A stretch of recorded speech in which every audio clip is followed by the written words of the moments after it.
Welcome into Last Call here at WagerTalk TV. I'm Meghan Payton. We have an awesome panel joining us today. Handicappers here to break down the slate of games for Saturday. Good morning. Happy Saturday. Lots of action to talk about. Tony Mejia, Steve Merril, Rob Veno, Moneyline Matt, all here to break down the games. We've got NBA, college basketball hot right now. NBA back in full swing since the All-Star break.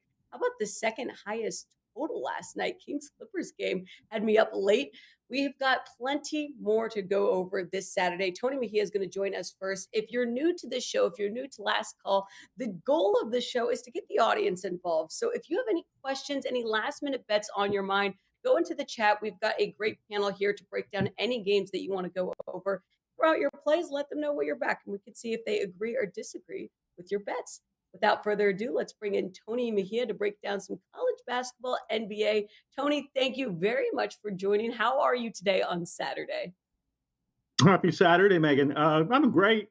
Yesterday was sweat heavy, but we were on the right side of a couple of things. Garbage time in Miami, Milwaukee treated us nicely. The final minute of the Knicks and Wizards hit a 4%, and in college, I survived the final blow from Fresno State with Nevada laying 3.5, and they won by 4. So I'm a bit lucky. Sometimes better to be lucky than good in this business, and really excited for the final monster Saturday card because we will have a full slate of Saturday games next week, but some conference tournaments are in there, so there'll be fewer games. This is the final Saturday with over 100 plus games. So 5% bet going tonight, and really looking forward to a full day of basketball. Tony Mejia talks luck, but he's number one in all sports profits the last 7 days. You can get that promo 5% play college basketball going late tonight, 13-5-1 max play run.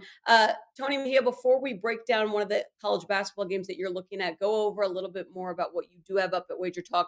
Talk a little bit about the streak that you've been on and where everyone can find you. Yeah, the max plays have been great. Since I joined WagerTalk in October of 2020, number one overall on point spread plays, on total plays, on those 5% bets. College basketball has been a really strong suit, number one on all those things.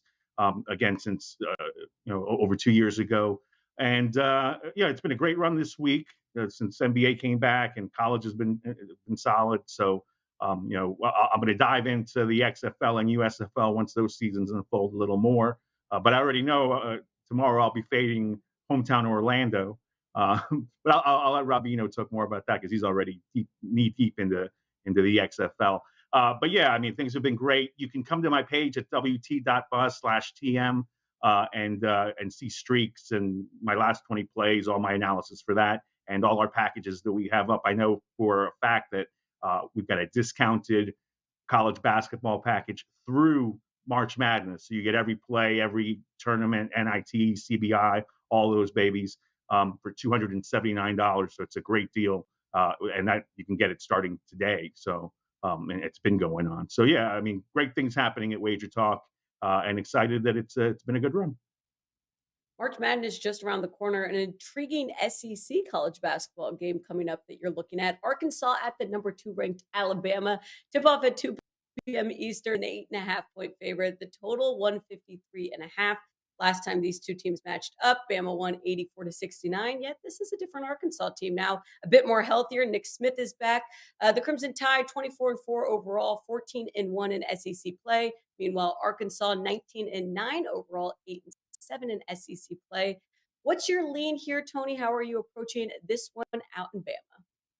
Well, you said it, Megan. Nick Smith Jr. is in the mix. He comes off a 26-point game against Georgia. They scored 97 on the Bulldogs, although that's not saying much because the Dogs aren't great defensively this season. But just seeing Nick Smith Jr. Live up to his potential finally after he got derailed by an ankle injury early in the season and then missed a bunch of time due to a knee thing. And obviously he's taking a cautious approach because he's a top 5 pick.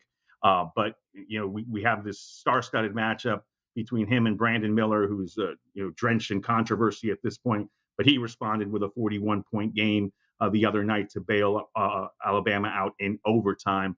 And so we'll see. That was at South Carolina, a team that they should have handled. They were a 17-point favorite. Instead, won 78-76, with Miller sending the game into overtime and then winning it late. These are two locked top 10 picks. So it'll be interesting to see how they match up. They won't guard each other much. Smith is more of a guard, and Miller is a 6'9" forward. If he was a little bigger, I'd have Kevin Durant comparisons for him. But the fact is, people recognize that talent, and they've steamed up the total to the point where I don't see value in it anymore. I mean, Eric Musselman will find a way to try to slow them down, and Nate Oates is going to try to run at all costs, but this is a quality opponent. So staying away from the total, but I think Muss is going to find a way to keep the Hogs in this. Arkansas started slowly, partially because of the issues of not having their projected best player, but they responded from the loss at Texas A&M by beating Florida and Georgia at home. They've got a win over Kentucky this month, and they have a shot with games at Alabama and at Tennessee to become a lock NCAA tournament team. So I think they'll respond today, to not necessarily win, but I think they'll cover the 8.5 and show up in Tuscaloosa. Tony, Alabama right now plus 185 to make it to the Final Four. From a futures market, is there anything that stands out to you, or do you typically like to wait till we're a little bit further into the action to start eyeing stuff like Final Four? Yeah, I mean, at this point, you got to see how the brackets turn out. Who's got the toughest road, easiest region, all of that. Yeah. So, yeah, none of that for me at this point. That's like throwing a dart at a dartboard and hoping for the best. But look, I like the makeup of this Alabama team. The fact that the two best players are freshmen, and yet the seniors and upperclassmen don't resent them, and they all seem to have great camaraderie. They beat teams to the ball routinely, great athleticism. Oates gives them freedom on the offensive end, so long as they dig in and try their best. He's a hell of a coach. Did it at Buffalo before this, and is doing it at a higher level. So, Alabama's on my short list for certain as a team that can cut down the nets in Houston. But obviously, Houston is a team that, if they get to their backyard, is going to have a potentially special season. You've got UCLA as a potential number one, and Purdue, depending on what happens tonight, is hanging on to a number one seed after being the top spot in the polls for most of the season. Kind of a little bit of a letdown in Big Ten play, but we'll see what happens tonight against the Hoosiers. Plenty of college basketball to come. A reminder for anyone who has college hoops questions, NBA, Tony Mejia here to break it all down. I want to switch gears to NBA because last night at approximately 1 a.m, we watched an insane game. The Sacramento Kings, Los Angeles Clippers ended in the second highest total in NBA history, 176 to 175, double overtime. What did you think of that game, Tony? I thought it was crazy that the guy with the final shot of the game was Nicholas Batum, of all people. Norman Powell probably should have taken the shot. Malik Monk, unheralded star of that game, even though De'Aaron Fox was brilliant for the Kings, and Kawhi Leonard did his thing. Paul George as well until his minutes restriction kicked in. We had Russell Westbrook's debut, and with all of that, it was Malik Monk and his 45 points and plus 22 that was a game changer for the Kings on a second night of a back-to-back. I thought it was a tremendous showing from Sacramento in that everybody expects it to go away now. The Lakers are much better. The Suns got Kevin Durant. The Clippers are going to be a force to be reckoned with, and yet the Kings are at the top of that division because they've been the most consistent team for much of the season. And so to dig in and say, nah, it's not going to be that easy, that was a hell of a performance. All right, in the chat right now, we've got someone who said they put $10 on the Kings to win the Western Conference at plus 10,000. Barrett, do you agree with this? What are your thoughts on Sacramento here? I mean, that's a hell of a value bet, and what's it going to cost you? You might not be able to get a sub somewhere at some point. So, I mean, look, the Western Conference is going to be loaded. I think the Kings are going to be a factor. I don't think they will be a pushover, but we have to see them in a playoff series because the one thing they do lack is consistent defense at the rim. Domantas Sabonis is not a rim protector. They lack that. Trey Miles, a soft power forward. And they didn't shore that up at the trade deadline whatsoever. So from that standpoint, that's the weakness. I think there's going to be better teams in Sacramento, but great value bet. Okay. Barrett's onto something here. Tony Mejia breaking down college hoops, NBA. You can find him over at WagerTalk.com. He's got a promo going on. 5% in college basketball playing going late tonight. 13.5 max play run, number one in all sports profits the last 7 days. Number one in 5% profits across all sports in college basketball on spreads, totals overall since October of 2020. Tony Mejia, we appreciate you joining us here Saturday morning. Enjoy your weekend and go cash some tickets tonight. Always a pleasure, Megan. Have a fantastic weekend. Thank you. You too. Next up, we're going to talk some more NBA with Moneyline Matt. He's got an eye on the Raptors Pistons game. We're going to bring in Matt to see what he thinks of the games now that the All-Star break is officially over.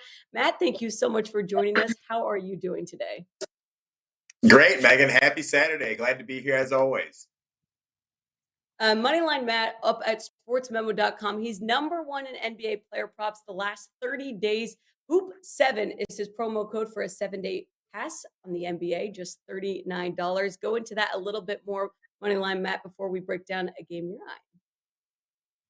Yeah, been seeing the player props really well lately. We're on a 10-2 run in terms of NBA player props. Going to eye one for the Saturday game again today. And for me, I have a DFS background, so player props are kind of my specialty. And player props are definitely something within the sports gambling market. They're becoming more and more popular, and I think a lot more people are looking to bet them. So that is definitely my specialty. We're going to be looking at the Toronto Raptors and Detroit Pistons game today, the noon game. So a little earlier. I know some of you guys want to pay attention to that, get the degenerate special going. So I'm going to have a play for you over there. Well, it's music to my ears when I'm hearing player props, and you're looking at Gary Trent Jr. His line is at 19.5 points. Are we taking over? Are we taking under? He's averaged 19 on the road, just under 19 in the last 10. What's your take on that one, Matt? Yeah, Megan, we are definitely going over with Gary Trent Jr. with 19.5 points because today, Gary Trent Jr. and the Toronto Raptors travel on the road to face off against my hometown team, but also one of my favorite target teams in the Detroit Pistons. In this matchup as well, the Toronto Raptors are going to be without point guard Fred VanVleet. He's going to be missing this game due to personal reasons. And, when anyone like Fred VanVleet is missing a game, you have to understand that there is going to be volume and opportunity that's going to be distributed throughout the rest of the lineup. And for me, I think Gary Trent Jr. is going to be that guy who picks up a lot of that volume, a lot of that usage, things of that nature. And in the 2022-23 season, without Fred VanVleet, Gary Trent Jr. is averaging 19.7 points per game on 16.1 field goal attempts. Again, got to check out that volume. The volume definitely checks out, and I think he's actually going to get more than 16 shots tonight, or this evening, I should say. He's hit this number in 5 out of 9 games without VanVleet in the lineup, and Trent has actually missed this number in 4 straight games. So for me, I actually like when players have missed it in a couple games because I think they're due for that bounce back.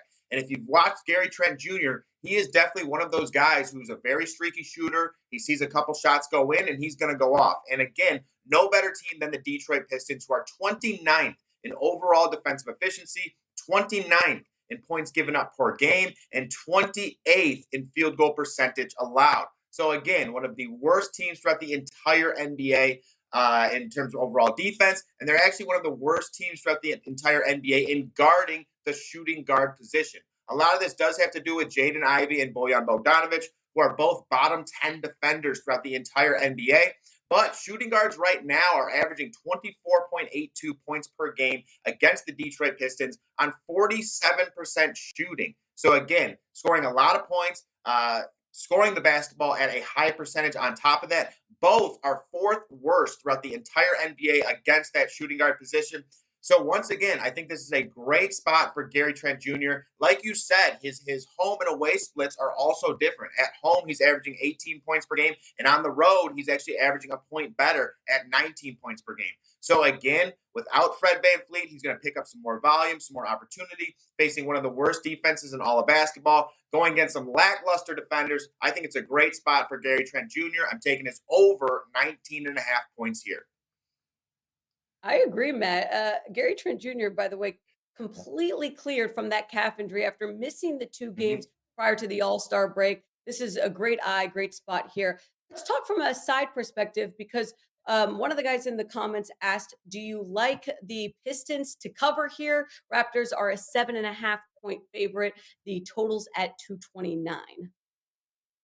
Yeah, I actually do like the Pistons to cover here. I think the Pistons have become one of those scrappy teams. They play well at home. They have some bigger bodies within the paint as well. Now that they have Wiseman, Big Stu is down there rocking the power forward position as well. And without Fred VanVleet, the Raptors do struggle to distribute the basketball a little bit more. Someone I actually also would look to is maybe Pascal Siakam when Fred VanVleet is out. Pascal Siakam does pick up the assist distribution responsibilities on top of that. But to that point, with the Detroit Pistons, they're just one of those teams that they kind of remind me of the OKC Thunder at times. I'm not comparing records or how good they are, but they're just scrappy. I feel like teams undervalue them when they face off against them. And guys like Jaden Ivey are playing very good basketball right now. Bojan Bogdanovic, I think he's due for a good game as well. So I haven't gotten over the hump on it, but I was definitely looking at his point prop here as well. But like you were saying, I do think the Pistons could cover in this spot. One quick question on Scotty Barnes, his player prop number. Are you eyeing anything here? Is he someone that you would take an over on and under? I'm getting the line up right now, but just off the top of your head, someone you're backing? Yeah, so with Scotty Barnes, he's definitely someone that I like to take if anyone is out as well, like I was saying with Fred VanVleet. But with Scotty Barnes, he's someone I actually tend to look at with the points, rebounds, and assists because he's a player when, again, a Fred VanVleet is out or someone along those lines, he does pick up some more usage and assist responsibility. So he's someone that I would actually look at the PRA here. Anytime you're facing off against the Detroit Pistons, again, with a defense that is subpar, 29th throughout the entire NBA. I definitely think that there's going to be opportunity there, but the biggest thing is the game needs to remain close. So again, as long as the Pistons can keep this close, which I do think will occur, I think Scotty Barnes can go out and have a great game because again, he's one of those 3-stat style guys. And with OG Anunoby back as well, I think he can definitely distribute the basketball here. And I'm seeing that line at 16.5 right now on FanDuel. We like the over here. In this matchup? Or the point prop, I'm sorry? Yeah, he's at 16.5 for player points. But if we're looking at the combined, that's what if you're looking at, you want to get the rebounds and assists in there. You're going to see that at, let's see. Well, I'll pull that one up. But 16.5 points, do you feel like that's doable? Yeah, personally, I do think that's doable. But for me, I would actually be more looking to the points, rebounds, assists, like I would say. I believe Scotty Barnes is generally around like in the 29.5 range for PRA. And that's somewhere where I would be. What was it? I'm sorry? 28.5. So you're right on point. Okay. Yeah. So with the 28.5, that's where I would personally be looking because he's someone who can definitely attack the boards. Like I was saying, he can definitely facilitate the basketball as well. And in this lineup tonight, I would actually think he's going to be matched up with Bojan Bogdanovic because I saw someone put that they think Gary Trent Jr. will be rocking the small forward. I think he'll be at the 2, I would assume, because Anunoby is generally running that 3 or Barnes at the 4 or opposite. They usually switch those guys out from the 3 and 4.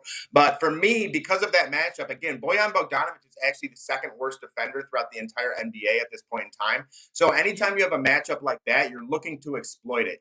He's definitely someone you can back down as well. So if Scotty Barnes decides to work his post-out game, facilitate out of the post on top of that, I think that's definitely a really good look. So for me, when I'm looking at Scotty Barnes, it's generally from a PRA perspective. He's just someone, he's very inconsistent in terms of scoring the basketball, but I would say he's more consistent in terms of rebounding and facilitating, especially if someone like VanVleet is out, who owns a ton of that, the Raptors' usage.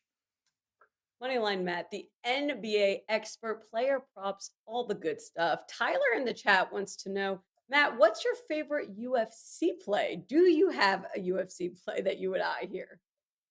I do actually, and it's actually from the main event. With the main event, a lot of the people are looking for a specific winner or outcome. For me, I'm actually looking for just to start round 2. Nikita Krylov and Ryan Spann are both very dangerous fighters. A lot of knockouts, especially or first round finishes, especially from Ryan Spann, whether he's finishing someone or getting finished in the first round. But these guys are both top 10 fighters in the UFC now. They've been facing opponents who are far lower than generally the top 10 or even unranked. So now that they're both facing 2 top 10 guys with Nikita Krylov and Ryan Spann, I think they're going to be a little more careful. I think there's going to be more of a feeling out process in this first round, because to start the second round, it's like minus 135. So that's definitely something. I think there's some value there, because, I mean, how often in the UFC do you expect a fight to come out with absolute fireworks and they feel it out for a little bit? And both of these guys know how to wrestle. If either of the guys get on the ground, that wastes the clock. It helps to get it to that second round.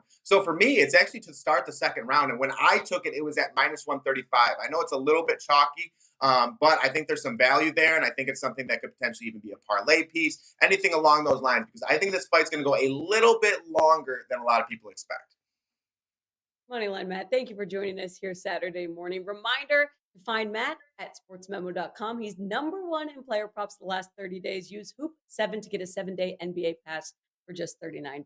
Thank you very much, Matt. Thank you. Have a good one, Megan. You too. We continue talking hoops. That is college basketball, NBA. Steve Merril is to join us next. So this is your reminder. Any hoops questions you have, go into the chat right now. Get your last minute questions in. A full slate of basketball ahead on Saturday. Steve Merril to break it all down. Thank you very much for joining us, Steve. How are you today? Megan, doing well. Always great to be here with a little bonus content on Wager Talk TV for the weekend. And like Tony Mejia says, it's the last full Saturday of college hoops, because next week we have these conference tournaments starting. So when we talk next Saturday, there will be some teams that have probably already been eliminated from their conference tournaments from Thursday and Friday. So the season is winding down. March Madness right around the corner. And then the fun starts. Steve, I know you've got a 7-day college basketball promo for $39. Dunk 39 is where you can find that at WagerTalk.com. Remind everyone what you've got up at this site and how you've been doing lately. Yeah, it's a fantastic offer. I mean, one day alone is 39. One day all access is 39. Saturday, of course, is the most popular day to use that because we have a ton of plays. Last week went 4-1 on best bets, hit the free play as well. A 5-1 Saturday, very close to a 6-0 sweep. Last Saturday, just missed out by a bell basket. So Saturday is always a great day to use that $39 all inclusive. But if you use promo code DUNK39 and you choose the 7-day college basketball, you get 7 days for 39. So basically, use it today on Saturday. You're getting all my Saturday best bets, and this is a strong card for Saturday and Saturday night. And you're getting the next 6 days included. You go down to the basketball, you select the 7-day college hoops, you put promo code DUNK39 at checkout. You get the next 7 days and nights for just $39. Steve Merril, WagerTalk.com. Let's start looking at some of these college basketball games, Steve. While we have you, we're delighted to get some free plays from you. 14th ranked Kansas State at Oklahoma State. Oklahoma State, a 3.5-point favorite. You can get Kansas State at about plus 130 on the money line. The total's at 144.5. Tip off at 2 p.m. Eastern. Any leans in this matchup? Yeah, there's actually a few games that qualify. I figure we'd start with this one. We can, talk about some of the other ones as well, where we have an unranked home favorite against a ranked opponent on the road. And this is something that Brian Power from WagerTalk.com has pointed out on Twitter the last few weeks. Joe Ranieri and I have talked about it on shows. It's hitting over 70% this year, just blindly playing the unranked home favorite. And, Megan, I love to fade the public when it comes to the NFL. And this is kind of a contrary indicator for college hoops. And I'll have more fade the public info for the tournament in March. We do get some dogs there to fade, but it makes sense here because these are usually public dogs that are ranked. The odds makers are telling us that the home team is as good, if not better, if they're favored. And we get some value on top of that. So that always makes my short list. And then we dig a little bit deeper. And I think there's also some good reasons to back Oklahoma State. And speaking of Joe Ranieri, it's his alma mater. So we'll back it, not just for him, but also because I think it's a good spot. The Cowboys are off 3 straight losses in covers, non-covers. But you look at who they played. They played Kansas at home as a dog, at TCU as a dog, at West Virginia. And by the way, I talked about that game on the college basketball show earlier in the week. It was a big revenge spot for a strong home court in West Virginia. So those aren't bad losses. I think they're all explainable. Now they're back home with a winnable game against Kansas State, who's a good team. And they also have revenge. They lost the game by 8 back on January 10th at Kansas State. So we have a strong home court. Oklahoma State's 11-3 at home this year versus just 5-9 away. We have 3 straight losses, so focused effort. And we also have the revenge motive. And then we have that extra angle that I talked about, the unranked home favorite angle. I think it's a pretty good spot to lay the short number with Oklahoma State at 2 Eastern today on ESPNU. Let's switch over to two top 15 teams out in the West. We've got 15th ranked St. Mary's at 12th ranked Gonzaga. This is our last game on the slate for tonight, 10 p.m. Eastern tip off. Gonzaga, a 5.5 point favorite, and the total at 140.5. This one to me could go either way. 5.5 could be a little short. Is there something that stands out to you for this matchup? Well, it's interesting. One of our viewers, Tony Mejia, and I did the college basketball show yesterday, and we have such sharp viewers here on Wager Talk TV, and I love the interaction with them. Not only in the chat section now live, the comments after the words after the show down below, leave us some thoughts. And Tony Mejia and I were talking about we weren't sure what the tiebreaker was going to be in the West Coast Conference, and Daddy Rich on Twitter, Daddy Rich chimed in afterwards and said they're using net rankings apparently. And the reason this came up is because St. Mary's did beat Gonzaga last month or earlier this month, actually on February 4th. But if Gonzaga wins this game, they're going to probably win the conference because I think they're going to finish ahead in the net rankings. And it's interesting because they are also ahead in the AP rankings, as you said. These are two top 15 teams. Gonzaga, I believe, is 12th. St. Mary's is 15th. But if you look at the KenPom rankings, it's the opposite. St. Mary's is 8th. Gonzaga is only 13th. And the real difference there is St. Mary's has the 5th most efficient defense in the country. Gonzaga, the number one offense, with the 85th defense. That's where the Zags have faltered this year. They've never been great defensively, but they're usually top 10, top 15, much weaker defensively. But the real question in this game, Megan, is which team can dictate the tempo. Gonzaga likes to play fast. We all know that. They're top 40 this year in pace. St. Mary's always plays extremely slow, and nothing different this year. Coming into today, they're the 5th slowest team in the country out of 363 Division I programs. St. Mary's actually won a fairly high-scoring game earlier this month. It was 78-70, and that's not what you would have thought. You would have thought if it was a high-scoring game like that, that it would have favored Gonzaga. So I think this is not a great matchup for the Zags. What's going to keep it off the list, though, is there's a lot of things pointing to Gonzaga in this game. First of all, they do have the revenge motive, of course, and they're also a strong home court, 12-1 straight up this year.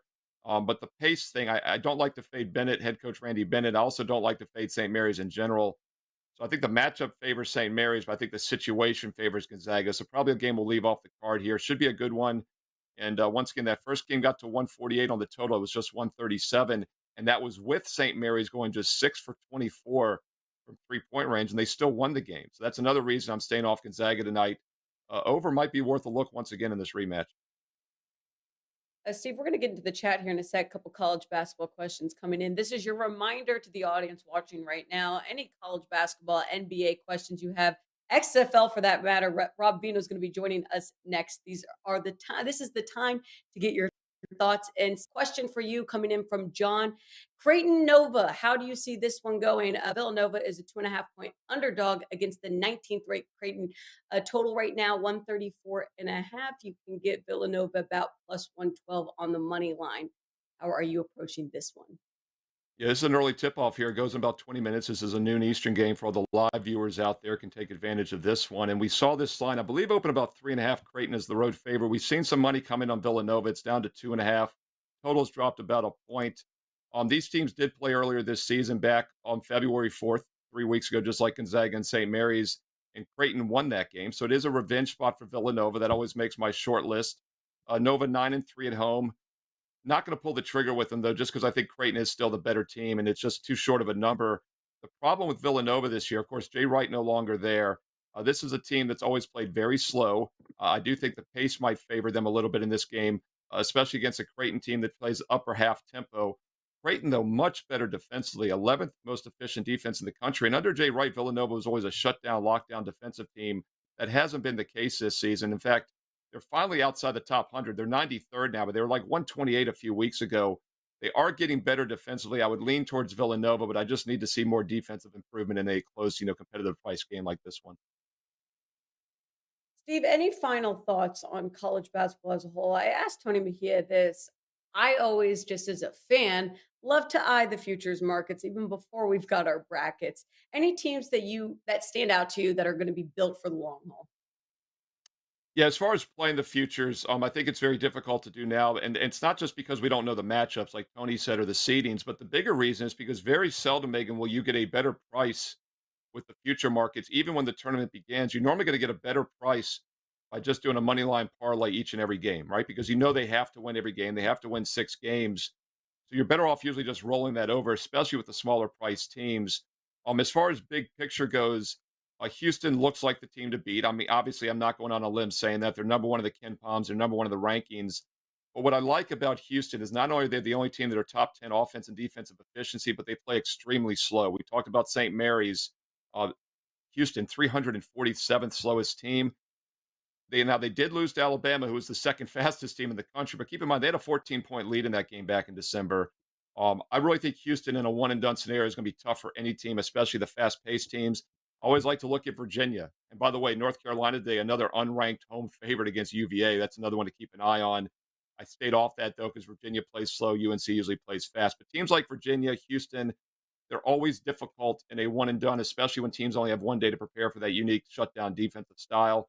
But as we saw with Virginia a couple years ago as a 16 seed, if they're not hitting their threes, they can lose. They come right back the next season. They win the whole thing. So I think it's going to be a half-court slowdown team, and most likely like Houston, Virginia, St. Mary's once again. Those are the teams I'd like to look at when it comes to the tournament.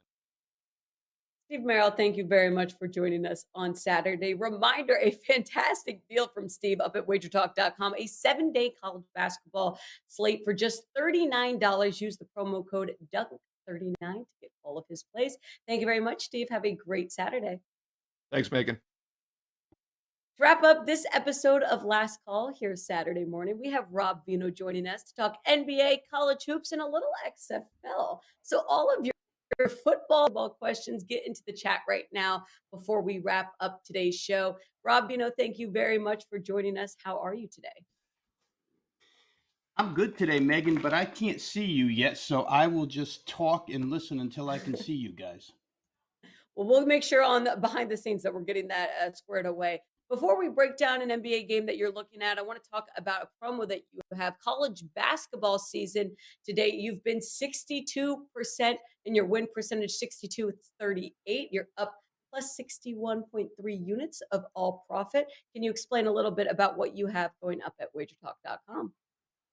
Yeah, in fact, we're about 15 minutes from tip-off, 12 East, 9 a.m. Pacific time, and I have 3 plays up and available right now for that noon block. So a couple of best bets for those of you who are looking for something within the next 15 minutes. Go on over to WagerTalk.com. You can get the early stuff. The card's going to be loaded today, Megan. I anticipate having anywhere between 9 and 11 selections all the way through to this evening. So you want to check back. I'm going to try and get them loaded as soon as we get done here. So yeah, college basketball has been great. Look to continue that today. And as I mentioned, there's some really good games at noon and some spots we picked out, including a late bit of injury news that we were trying to capitalize on here as of about an hour ago. So yeah, over at WagerTalk.com, you can pick up everything. Well, here's the thing, Rob. We can have people listening to you on this and then just start a new tab, go on to WagerTalk.com, and you can get all of Rob. Let's talk NBA, though. Indiana Pacers at Orlando Magic. Tip-off at 7 p.m. Eastern. Magic 2.5-point favorite. The total's at 232.5. The Pacers are 2-1 this season against Orlando, but 1-2 against the spread. Are you looking at this one from a side perspective, or do I think we might have a first quarter play in this one?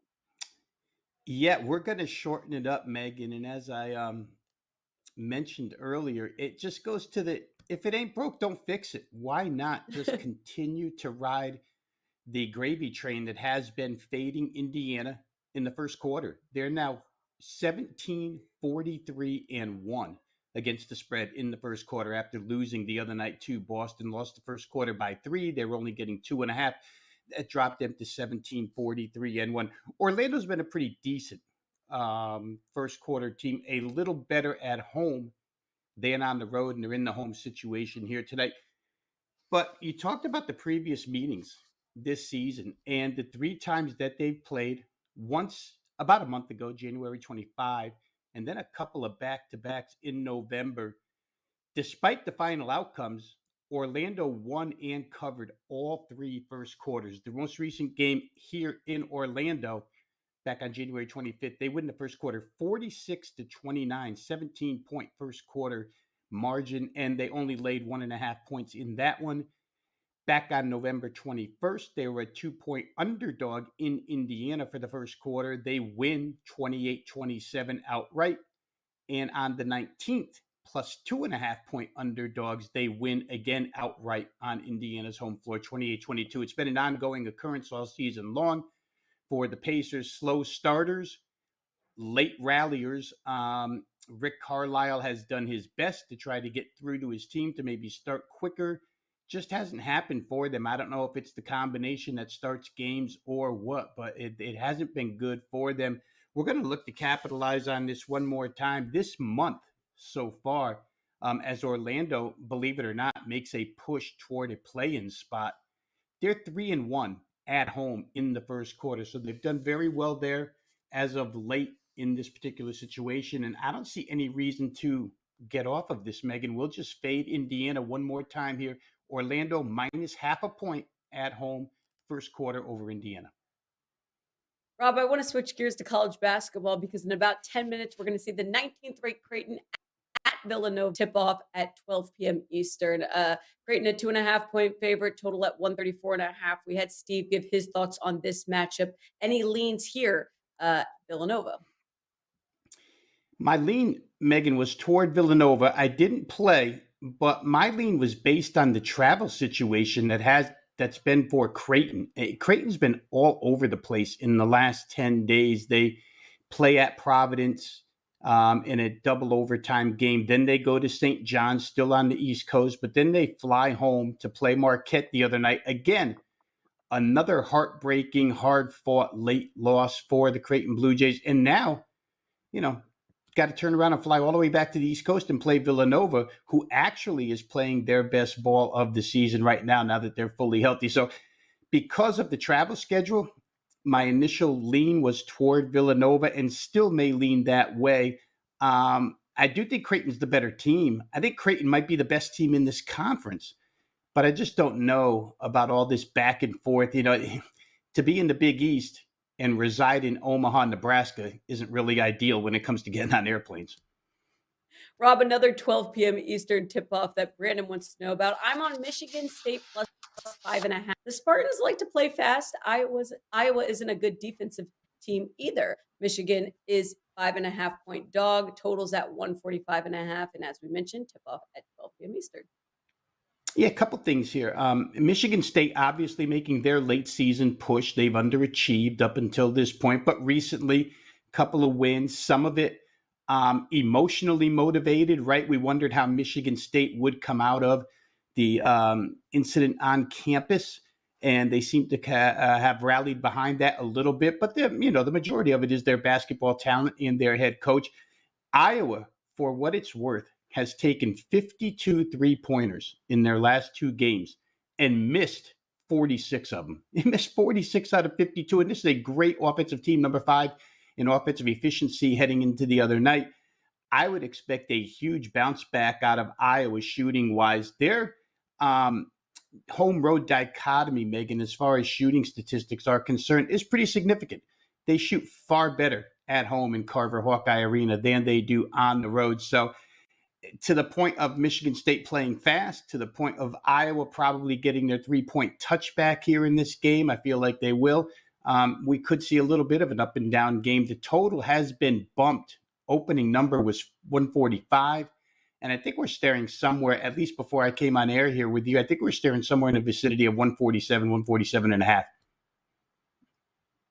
Rob, I'm completely shifting on you because you're the first person that I get to talk XFL with. Football is around, everyone. And Rob Veno's here to talk about it. Tonight, we're going to be seeing the DC Defenders at the Vegas Vipers. 2 more games tomorrow between San Antonio, Orlando, Arlington, and Houston. Let's just make this a broad question here.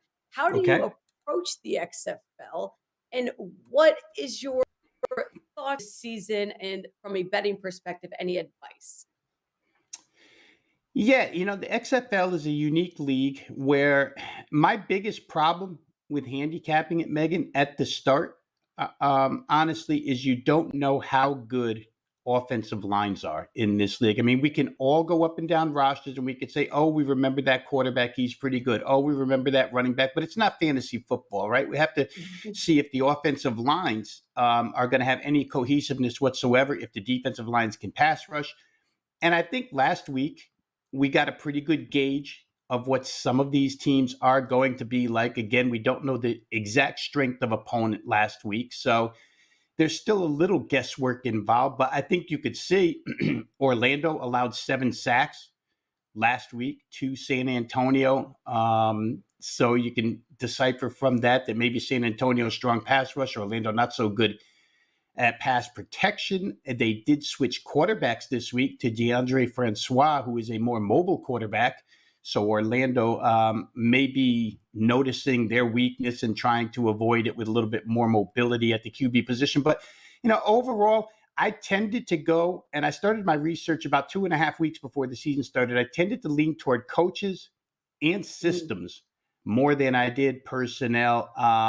Week 1 provided my best bet winner, which was Seattle, the Seattle game over the total, simply based on June Jones, Meghan, and his offensive play calling. That game did get over, not necessarily because of offense. There was a little defensive help in that game, but it's kind of a watch and learn process, and you got to follow. XFL information isn't as readily available as is NFL or college football, so you got to dig a little bit. We'll be on the board this weekend with a couple of plays, and for today, I would say this just to get a little specific with you. The Las Vegas weather may have a lot to do with what happens today. Wind conditions are supposed to be almost brutal for throwing the football, for punting the football, and maybe 2/4 of the game here for each side when they're going into the wind. You're reduced to a running style team. So we'll see. Wind always changes, but my best advice would be, maybe about an hour before kickoff, check the weather situation and see how bad this wind is, because it can change in a heartbeat. We all know that. I know it is more about players than we like to imagine, but AJ McCarron, former Alabama, longtime Bengals, ran around the league a little bit. He's on the St. Louis Battlehawks. I'm excited to watch some XFL. Rob, we appreciate you joining us here Saturday. Remind everyone what you have going on over at WagerTalk.com before we let you go. Yeah, real quick here, guys. If you're looking for noontime action, 9 a.m. Pacific time action, I am up and available with 3 top-rated plays, 2 which are best bets in college basketball. College basketball season has been terrific. The card will be lengthy today. So once again, you can find all my plays, college hoop, NBA, XFL, over at WagerTalk.com. Rob Veno, thank you very much for joining us here on Saturday. Go cash some tickets today. We appreciate all of your time here on The Last Call. Always a pleasure, Meghan. Thanks for having me. And that'll wrap up Saturday's episode of Last Call here at Wager Talk. Always grateful to have a panel full of handicappers that break down the game, have knowledge unlike any others. And we appreciate you for joining us here. We'll be back Thursday, 3 p.m. Pacific, 6 p.m. Eastern, and every Saturday at 11 a.m. Eastern, 8 a.m. Pacific. Thanks for joining us. Have a great rest of your weekend.